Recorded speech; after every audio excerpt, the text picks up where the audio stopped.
राष्ट्रीय स्वयंसेवक संघ आज आपली शताब्दी साजरी करत आहेत. संघाबद्दल अनेकांच्या मनात काही प्रश्न आहेत आणि कुतूहलही आहेत. शताब्दी वर्षानिमित्त राष्ट्रीय स्वयंसेवक संघ प्रश्नोत्तरे अर्थात FAQ स्वरूपात आपल्यासमोर घेऊन आले आहेत डॉक्टर गिरीश आफळे. डॉक्टर गिरीश आफळे यांचं हे पुस्तक संघाबद्दलची आपल्या अनेक प्रश्नांची उत्तरं देत आहे. यातील काही महत्त्वाचे प्रश्न आणि या पुस्तकाचा प्रवास आज आपण खुद्द लेखकांच्या तोंडूनच जाणून घेणार आहोत.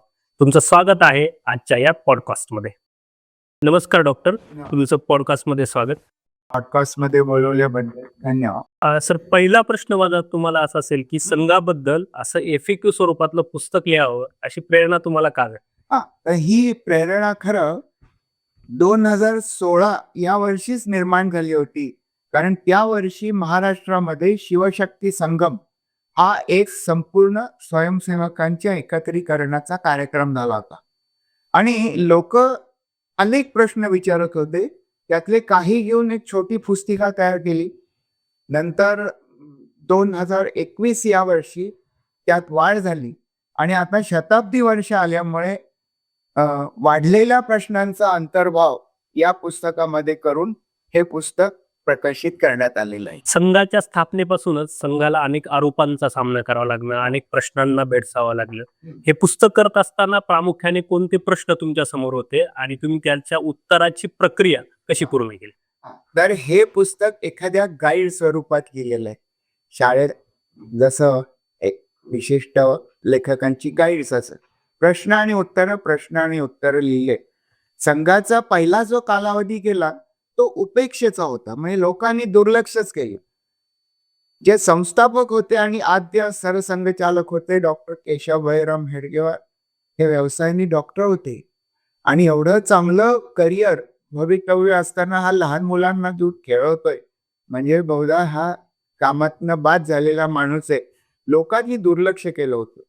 पण हळूहळू लोकांना हिंदूच्या संघटनेचं महत्व कळू लागलं आणि मग संघाकडनं काही अपेक्षा तयार झाल्या आणि त्या होत असताना काही आरोपही लोकांकडनं होऊ लागले की उदाहरणार्थ की संघ फक्त हिंदूंचं संघटन का करतो, हिंदूंच्या संघटनेची आवश्यकताच काय मुळात, अशा प्रश्नांची उत्तरं डॉक्टरजी स्वतः देत असत. नंतरच्या सरसंघचालकांनी त्याची उत्तरं दिली आणि लोकांच्या मनातले गैरसमज दूर करण्याचा खूप प्रयत्न केले. देशाचा स्वातंत्र्य लढा एवढा जोमात होता, इकडे स्वातंत्र्याचं कार्य चालू असताना डॉक्टर हेडगेवारांनी हिंदूंचं संघटन का केलं आणि मुळात राष्ट्रीय स्वयंसेवक संघ याचं नाव हिंदू स्वयंसेवक संघ असं का नाही? तर ही मोठी गंमत आहे. राष्ट्रीय म्हणजे काय, तर राष्ट्र हे समाजाच्या मनामध्ये राहत असते. राष्ट्र म्हणजे एक जमिनीचा तुकडा आहे असं नाही. राज्य हे राष्ट्राहून वेगळं असतं. ते ऍडमिनिस्ट्रेटिव्ह असतं. लोकशाही असेल, हुकुमशाही असेल, राजशाही असेल, ते राज्य असतं. इथला समाज कायम असतो आणि त्यांच्या मनात या राष्ट्राविषयी काय भूमिका आहे त्याच्यावरनं ते राष्ट्रीय आहेत किंवा नाही ठरत असतं.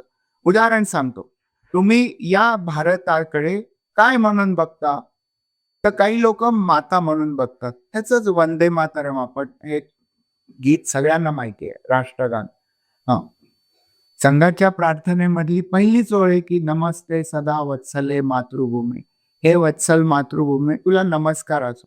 या भूमीला आम्ही माता मानलेला आहे. त्यामुळे इथले सर्वजण ही तिची लेकरं आहेत आणि आपापसात आमचं नातं बंधुत्वाचं असलं पाहिजे. राष्ट्रीयत्वाचा पहिला मुद्दा हा आहे. आम्ही या भूमीला भोगभूमी म्हणून मानत नाही. हम बुलबुले है सके ये गुलसिता हमारा, हा कन्सेप्ट आमचा नाही. आम्ही भारताला देवता या स्वरूपात बघितलेले, आई या स्वरूपात बघितलेले आणि तिला वंदन केले. आता दुसरा येतो तो या देशाला प्रचंड मोठा इतिहास आहे.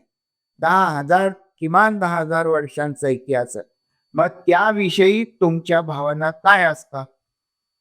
राष्ट्रपुरुष इथं तयार झालेले, ते चांगले आहेत का वाईट हे ठरवायचे काही निकष आहेत.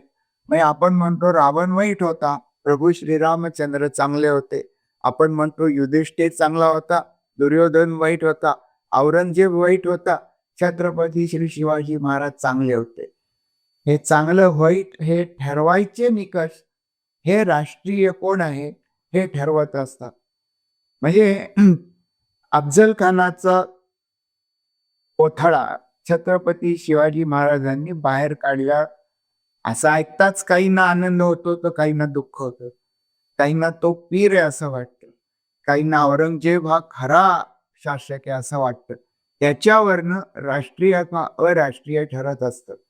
तिसरा मुद्दा इथले मानबिंदू. आमच्या ह्याच्यात स्त्री हा एक मोठा मानबिंदू आहे संस्कृतीमध्ये. रामायण त्याच्यावरनंच घडलंय, महाभारत त्याच्यावरनं घडलंय. हे मानबिंदू आम्ही जपलेले आहेत. दुसरा मानबिंदू आहे काय आहे, तिसरा मानबिंदू आहे आमची मंदिर आहे. सनातन धर्मात मंदिरांना खूप महत्व आहे आणि काहींच्या मते ते मंदिरं पाडणं हाच त्यांचा धर्म आहे.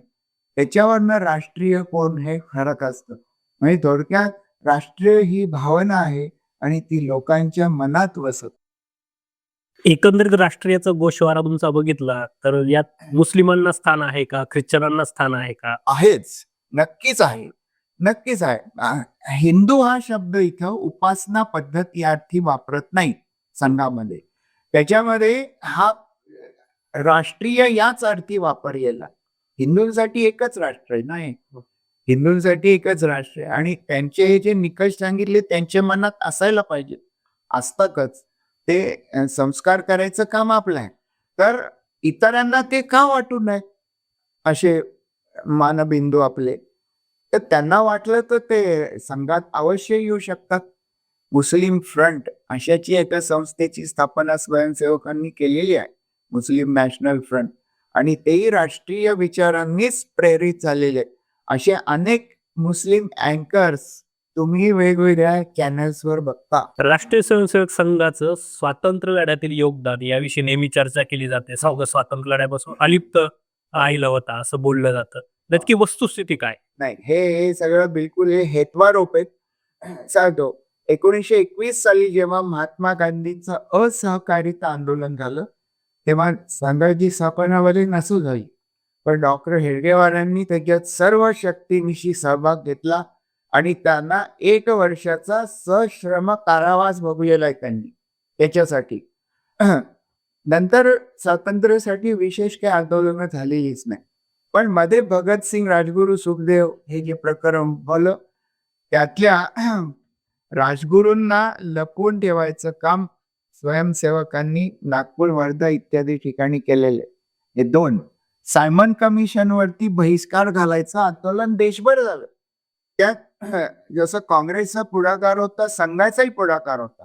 आणि असं म्हणतात की मध्य प्रांतामध्ये सायमन गो बॅक हे आंदोलन जे शक्तिशाली झालं त्यात संघाचा मोठा वाटा आहे. हे झालं त्यावेळेचं.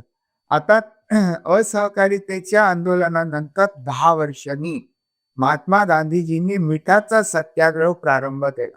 त्या मिठाचा सत्याग्रह करायचं म्हणजे समुद्र पाहिजे ना, ते समुद्रावर गेले आणि सत्याग्रह काय हेतू हा की ब्रिटिशांना समज द्यावी की आम्ही तुमचे कायदे मानत नाही. मग आता जिथं समुद्र नाही तिथं काय करायचं, नागपूर, वर्धा इत्यादी ठिकाणच्या लोकांनी मग त्यांनी जंगल सत्याग्रह केला आणि त्यात डॉक्टरजी हे हिरिरींनी भाग घेणारे कार्यकर्ते स्वतः होतो. पण त्यांनी संघ म्हणून भाग घेतला नाही, कारण संघाचं असं एक धोरण आहे पहिल्यापासून की काही नित्य काम आहे, काही नैमित्तिक काम आहे. नित्य काम हे अखंड चालू राहणारे ते आहे संघाचं काम. मिठाच्या सत्याग्रहामध्ये डॉक्टरजींनी सहभाग घेतला. त्यांच्या अनेक सहकाऱ्यांना सश्रम कारावासाची सुटका झालेली आहे आणि ते जेव्हा कारागृहातनं बाहेर आले तेव्हा त्यांचा सत्कार राजमल खाननी केला असेल, मोतीलालजी नेहरू होते त्यांनी केला असेल आणि हे सर्व घडलेलं आहे. 1942च्या आंदोलनामध्ये त्यावेळी जे सरसंघचालक होते पूजनीय श्री गुरुजी त्यांनी प्रोत्साहनच दिलं की स्वयंसेवकांनी यात भाग घ्यावा आणि अनेक स्वयंसेवकांनी त्यात भाग घेतलेला आहे. महाराष्ट्रात आता मी तुम्हाला वाचूनच दाखवतो याच्यामध्ये विदर्भातील अमरावतीतील बावली गाव, वर्धा जिल्ह्यातील आष्टी गाव, चंद्रपूर तालुक्यातील चंद्रपूर जिल्ह्यातील चिमूर गाव येथे विशेष निदर्शनं झाली. आणि बघा आश्चर्य, याच्या बातम्या बर्लिन रेडिओवरनं प्रसारित झालेल्या आहेत. येथील आंदोलनाचे नेतृत्व संयुक्त होते काँग्रेसचे श्री उद्धवराव कोरेकर आणि संघाचे अधिकारी दादा नाईक, बाबूराव बेगडे आणि अण्णाजी सिरस यांनी केले होते. आणि या आंदोलनात गोळीबारात हुतात्मा झालेली एकमेव व्यक्ती म्हणजे बाळाजी रायपूरकर हे संघाचे स्वयंसेवक होते आणि त्यांचा गोळीबारात मृत्यू झालेला आहे. संत तुकडोजी महाराज यांचे गुरुदेव सेवा मंडळ, काँग्रेसचे कार्यकर्ते आणि संघाचे स्वयंसेवक यांनी संयुक्तपणे हे आंदोलन छेडलं होतं आणि या आंदोलनामध्ये 125 सत्याग्रहांवर खटले चालवण्यात आले आणि जी आंदोलनं झाली त्यात संघ स्वयंसेवकांनी भाग घेतलाच होता आणि नंतर ते संघाच्या वेगवेगळ्या पदांवरती कार्यही करत असत. तुम्हाला 2-4 उदाहरणं सांगतो. ते राजस्थान मधील प्रचारक जयदेवदीप पाठक होते. ते नंतर विद्या भारतीमध्ये सक्रिय झाले. विदर्भातील अण्णासाहेब देशपांडे होते. रामटेकचे राष्ट्रसंघाचे नगर कार्यवाह रमाकांत उपाख्य केशव म्हणजे बाळासाहेब देशपांडे होते. यांची तर कथा फारच छान आहे. त्यांना फाशीची शिक्षा झाली होती पण नंतर ते त्यातनं मुक्त झाले पुराव्याअभावी आणि नंतर त्यांनी वनवासी कल्याण आश्रमाची स्थापना केलेली आहे आणि हे पुष्कळ जण आहे व त्याची यादी या पुस्तकामध्ये दिलेली आहे. आणि आपल्याला एक शिरीष कुमारची गोष्ट शाळेत असल्यापासून माहित, नंदुरबारला त्यांनी आंदोलन केलं होतं, नंतर गोळीबार झाला आणि या शिरीष कुमार यांच्या बरोबर एक स्वयंसेवक होता, त्याचं नाव आहे शिरीष शशीधर केतकर. हा गोळीबारात हुतात्मा झालेला आहे. तो रासव संघाचा प्रतिनित स्वयंसेवक होता. आता हे काँग्रेसचे असोत किंवा अन्य कुठल्याही नावाखाली आंदोलन करत असोत, भूमिगत कार्यकर्ते असंख्य होते आणि त्यांना आश्रय देण्याचं काम संघाच्या स्वयंसेवकांनी भारतभर केलेलं आहे. भूमिगत कार्यकर्त्यांनाही आश्रय देणं म्हणजे लपवून ठेवणं हे एक महत्वाची गोष्ट असते. तुम्हाला एक उदाहरण सांगतो. त्या काळच्या प्रखर आंदोलक श्रीमती अरुणा असफ अली या ज्या होत्या, त्यांना दिल्लीचे प्रांतीय संघचालक लाला हंसराज गुप्ता यांच्या घरी त्या कित्येक दिवस राहिल्या होत्या. औंध संस्थानमधले पंडित सातवळेकर यांच्या घरी नाना पाटील यांनी जे पत्री सरकारला ज्यांनी जन्म दिला ते नाना पाटील यांच्या घरी अनेक दिवस राहिले होते. आणि अशी अनेक उदाहरणे. साने गुरुजींचं पण उदाहरण आहे. साने गुरुजी सुद्धा पुण्याचे संघचालक भाऊसाहेब देशमुख यांच्या घरी गुप्तपणे राहिले होते, म्हणजे लपून राहिले होते. स्वातंत्र्य लढ्यातील अशी उदाहरणं बऱ्याचदा मिळतात, परंतु संघाचं किंवा डॉक्टर हेडगेवारांचं म्हणजे स्वातंत्र्य लढ्याचा आपण थोडा विचार केला तर फाळणीचं एक दुःखद स्वप्न आपल्या याच्यावर लादलं गेलं, त्या दुःखद घटना आपण जाती. संघाची एकंदरीत पाकिस्तानच्या स्थापनेबद्दल किंवा डॉक्टर हेडगेवारांची काय भूमिका होती? तर पाकिस्तान हे जी कल्पना आहे ती बॅरिस्टर जिन्ना यांनी 1940 साली मांडली, हे सगळ्यांना माहित होतं मुस्लिम लीगच्या अधिवेशनात. पण त्याचा उल्लेख हा 1932-33 मध्ये जेव्हा गोलमेज परिषद लंडन मध्ये झाली होती त्यावेळी तिथला एक विद्यार्थी रहमत अली यांनीच त्याचा उल्लेख केलेला आहे. तर तो रहमत अली होता, पाकिस्तान नॅशनल मुवमेंटचा अध्यक्ष होता आणि त्यावेळी त्यांनी जी पत्रकं वाटली होती त्याची दखल डॉक्टर हेडगेवारांनी घेतलेली आहे आणि आपल्या अनेक बैठकांमध्ये स्वयंसेवकांना ते पत्रक दाखवत असत आणि त्या रहमत अलीनी आपला देश अनेक पाकिस्तानांमध्ये विभाजित केलेला होता आणि आपल्याला त्या दृष्टीने किती तयारी करायला पाहिजे याचाही त्यांच्या बौद्धिकामध्ये उल्लेख केल्याचा आढळ. स्वातंत्र्याबरोबरच फाळणीचंही लादणी झाली. तर फाळणीच्या वेळेस राष्ट्रीय स्वयंसेवक संघाने नक्की कोणकोणती कामे केली, त्यामध्ये संघाची भूमिका कशी होती याबद्दल काही सांगता येईल? जसं सगळ्यांचाच फाळणीला विरोध होता, महात्मा गांधीजींचा विरोध होता, पण ती अटळ गोष्ट झाली. पण एक कल्पना करा की फाळणीत आजच्या पंजाबमधनं आणि पंजाब सिंध आणि नॉर्थ ईस्ट फ्रॉन्टियर इथनं किती लोकांना ठार मारलं असेल याचा आकडा कुणीच काढलेला नाही, पण तो 5 लाखापासून 20 लाखापर्यंत सांगितला जातो. आणि ज्याचा उल्लेख नीटपणे व्यवस्थित केलेला आहे, वेल डॉक्युमेंटेड म्हणतात. असे 1.5 कोटी लोक विस्थापित होऊन आजच्या पाकिस्तानातनं भारतामध्ये आलेले आहेत. आता हे जे लोक ज्यांच्या हत्या झाल्या तिथं मुस्लिम लीगच्या गुंडांनी केलेल्या होत्या, तर पूजनीय त्यावेळचे सरसंघचालक श्री गुरुजींनी स्वयंसेवकांना सांगितलं होतं की शेवटचा हिंदू जिवंत परत येईस्तवर प्रयत्न करत राहा. आणि हे करत असताना 500च्या वर स्वयंसेवक हुतात्मा झालेले. तर मातृभूमीसाठी केलं, त्याचं एवढं काय कौतुक करायचं आणि त्याचा काय अभिमान बाळगायचा? आईसाठी केलंच पाहिजे या भावनेने त्यांनी फार प्रसिद्धी दिली नाही, पण स्वयंसेवकांनी तिथं अनेक गल्ल्याबोळांमध्ये मारामाऱ्या केलेल्या आहेत. छोट्या प्रकारची युद्ध केलीत म्हणायला हरकत नाही, सशस्त्र. आणि आपल्या हिंदू बांधवांना, विशेष करून महिलांना त्यांनी सुखरूप भारतामध्ये परत आणलेलं आहे. आता ते जे आले तिथं त्यावेळी काही एवढी त्यांची व्यवस्था, अन्न खाणं, जेवण पाणी कुठून देणार? वास्तुहारा समितीची स्थापना केली होती आणि पंजाब रिलीफ कमिटी स्थापन केली होती आणि त्यांच्यासाठी शिबिरं चालवली होती.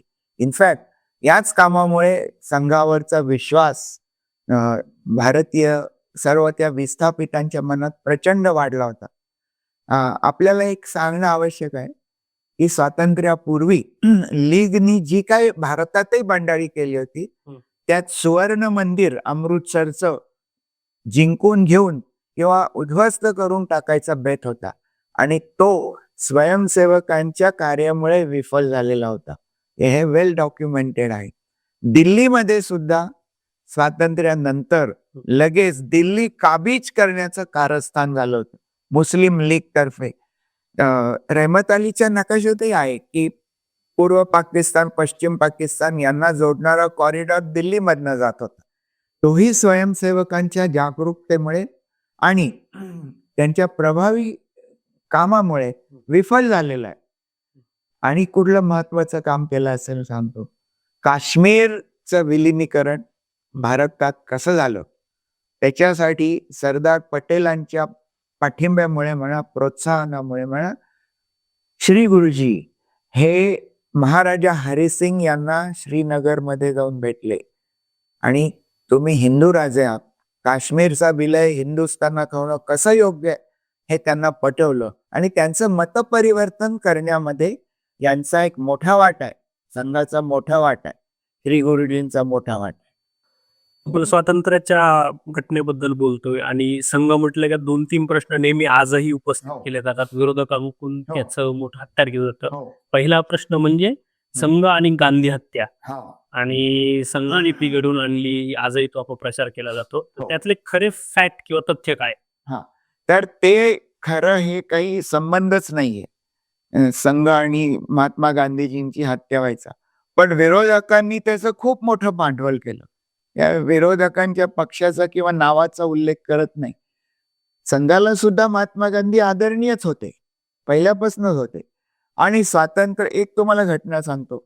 स्वातंत्र्य मिळाल्यानंतर 1 महिनाच झाला होता, 16 सप्टेंबर, 15 ऑगस्टला स्वातंत्र्य मिळालं. 16 सप्टेंबर 1947 या दिवशी दिल्लीतील भंगी कॉलनीमध्ये जेव्हा महात्मा गांधी तिथं राहत होते, तेव्हा संघाच्या एका मोठ्या रॅलीला त्यांनी उद्बोधित केलेलं आहे, म्हणजे भाषण झालेलं आहे. आणि त्या भाषणात ते काय म्हणले मी तुम्हाला वाचूनच दाखवतो इथं.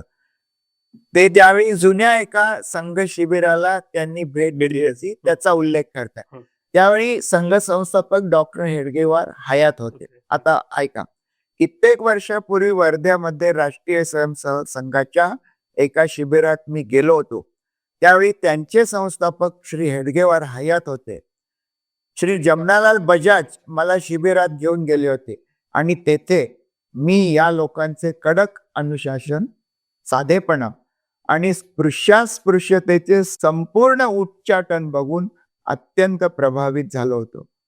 तेव्हापासून संघाची खूप वाढ झाली आहे.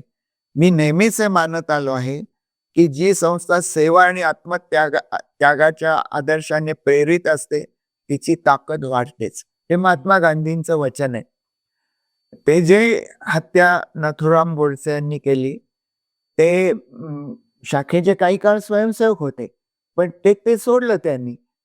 शाखा हे काय, कोणी यावं कोणी जावं असं असतं. त्याचा दोष हा संघावरती ठेवता येणार नाही हे तर न्यायालयाने सांगितलंय.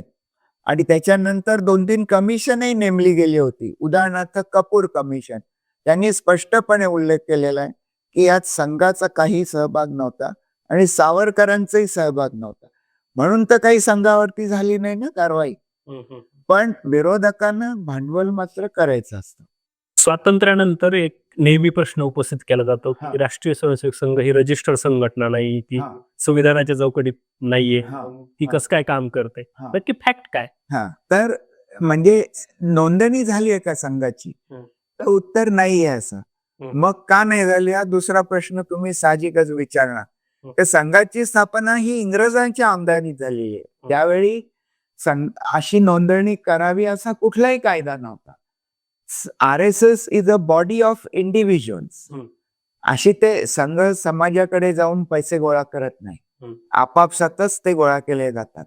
आणि स्वातंत्र्य मिळालं त्यानंतरही असा कुठलाही कायदा निर्माण झाला नाही की अशा बॉडी ऑफ इंडिव्हिज्युअल्सची नोंदणी करणं अत्यावश्यक आहे, असं झालं नाही कायदा निर्माण.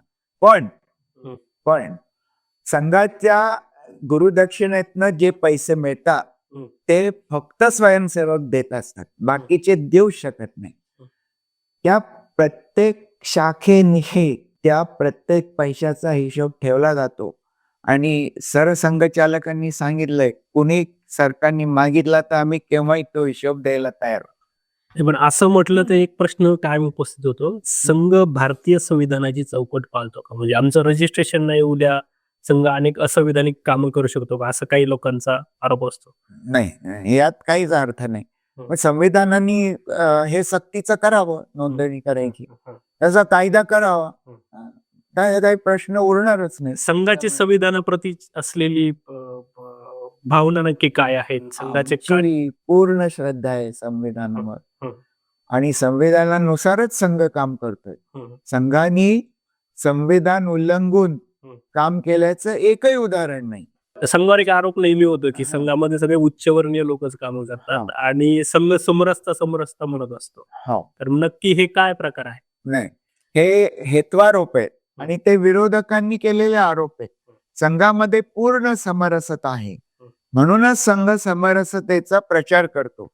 मी तुम्हाला महात्मा गांधींचं उदाहरण, त्यांच्या भाषणातलं एक कोटेशन आधीच सांगितलेलं आहे की स्पृश्यास्पृश्यतेचं संपूर्ण उच्चाटन झालेलं मी तिथं बघितलेलं आहे. हे त्यांनी 1939 सालीच बघितलेलं आहे, 40 साली बघितलं.